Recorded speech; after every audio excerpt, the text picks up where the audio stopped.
Hi friends, మా ఊర్లో శివరాత్రి జాతర జరుగుతున్నది.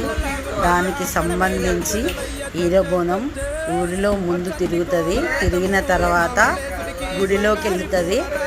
అది గుడిలోకి వెళ్ళినాక అందరూ ఒక్క పొద్దులు ఇడిస్తారు.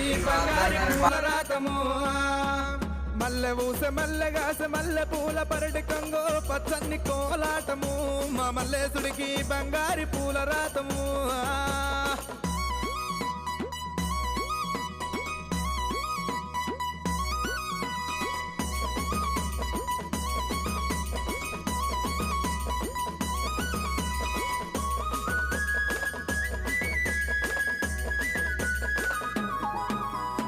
వారవారంబు నాడు దండివారమన్నవయ్యా, దండివారంబు నాడు దైతల్ల సవారేమో చల్ చల్ చల్ చల్ పచ్చన్ని కోలాటము.